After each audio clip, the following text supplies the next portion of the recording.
So, what if the biggest thing holding your garden back isn't how much you water or even how much sun it gets? Today, we're going to pull back the curtain on a hidden issue that might be secretly sabotaging your plants. And more importantly, we're going to talk about the dead simple, zero-cost fix that can totally change everything.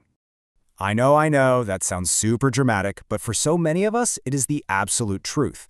Right now, right under the surface of your garden, there's a silent battle going on, and your plants are losing. But the good news, you can flip the script, and you can start today.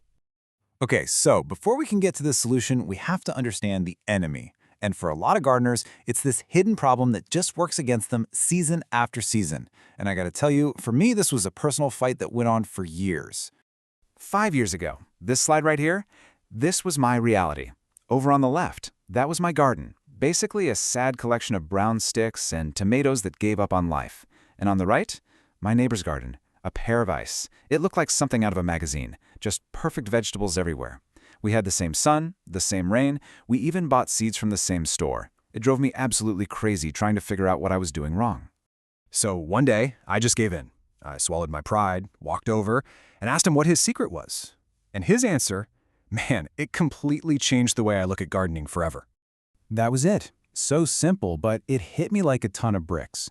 He told me that all my effort was focused above ground, on the leaves and the flowers, while the real problem and the real potential was buried right under my feet. I had been completely ignoring the single most important part of the whole system. And you know what? This is not a new problem. It's one of the oldest stories in human history. I mean, from the fall of empires like ancient Rome to the American Dust Bowl in the 1930s, civilizations have learned this lesson the hard way, over and over. When you destroy your soil, you destroy the foundation of everything else. So here it is, the key takeaway. Your garden probably isn't failing because you're a bad gardener. Nope, it's probably failing because your soil is missing the 3 essential things it needs to actually be alive. So let's just ask that question right now. As we go through these next few slides, I want you to think about your own garden. What is your soil really missing? It all boils down to this number, 3. Just 3 things. Forget all the complex fertilizers and fancy products for a minute. This is all about getting back to the absolute basics.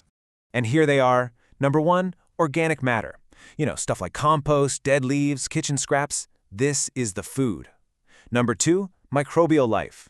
These are the bacteria, the fungi, the earthworms. They are the little workers, the chefs in the soil's kitchen. And number 3, the right pH balance. This creates the perfect environment for all that magic to happen. And this right here is so important to understand.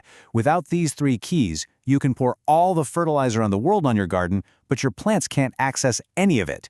It's like serving a 5-course meal to someone whose mouth is taped shut. The food is there, but the system to deliver it is just broken. This is exactly why so many of those commercial fertilizers feel like you're just throwing money away. They try to force-feed nutrients into a dead system instead of actually fixing the system itself. They're not a real solution, they're a temporary patch.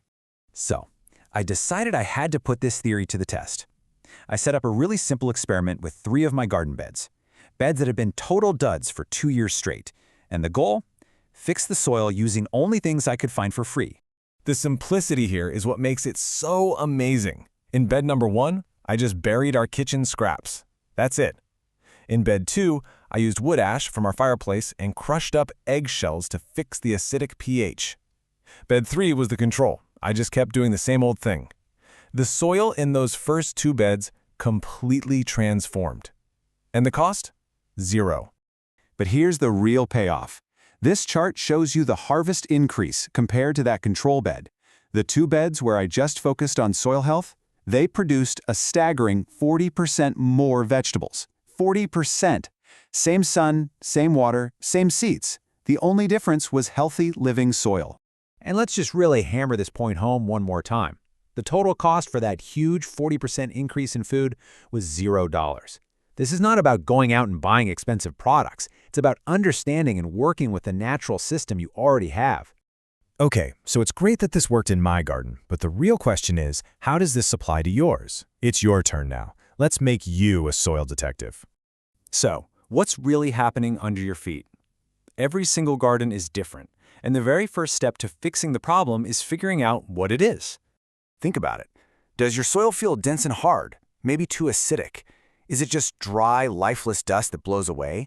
Or is it that heavy, sticky clay that never seems to drain? All of these are just symptoms, clues that your soil is missing one of those 3 key ingredients. And I want to help you figure this out. I'm not just going to leave you here wondering. So, do this for me. Comment below with the problem you think your soil has, whether it's clay or sandy or acidic, and I will personally send you a custom guide with free simple steps for your exact situation. So let's end on this one thought. Healthy gardening isn't supposed to be a battle against nature. It's a partnership. Once you give your soil what it truly needs, it does almost all of the work for you. The only question left is, are you ready to finally make that change?